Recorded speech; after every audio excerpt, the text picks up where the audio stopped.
Okay, the second type of subordinate clause is the adverb clause.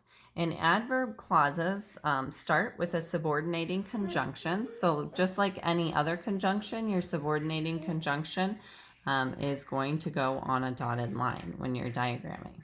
Okay, and so you're going to have your subject, your verb,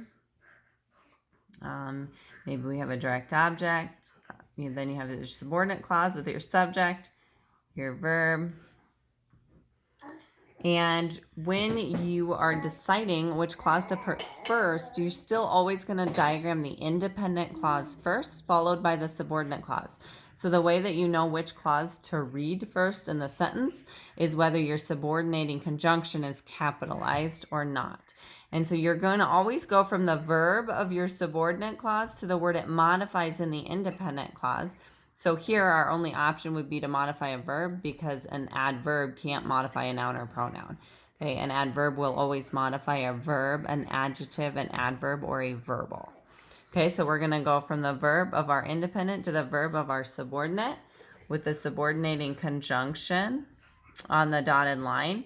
And if your subordinating conjunction is capitalized, you know to read the subordinate clause first. If it's not capitalized, you know to read the independent clause first. Okay, so for example, before the game started, Brian and I ate lunch in the stadium. Now, adverb clauses, it's important to note when you are punctuating them, if an adverb clause starts a sentence, it always has a comma following it. If it ends a sentence, there wouldn't be a comma.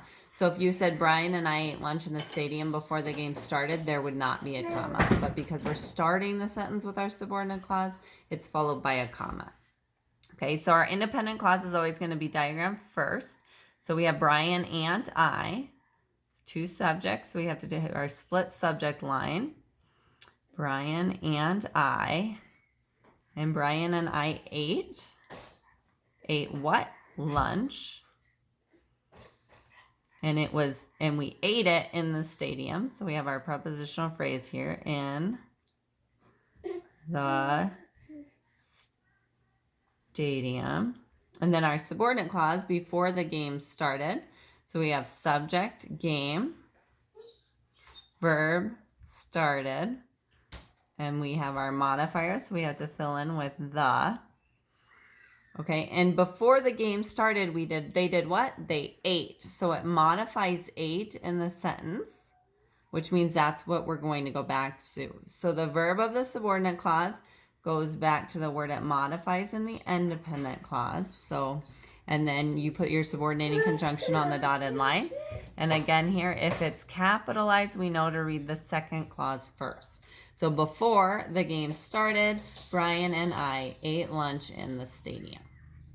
Okay, then if our adverb clause modifies a predicate adjective, then we just have to go back to that. So this is an example of an adverb clause that ends the sentence rather than starting the sentence. So notice there is no comma in the sentence before our clause. So our independent clause, Trisha seemed what? Happy. Okay, so we have our subject, verb, and a predicate adjective. We have a happy Trisha.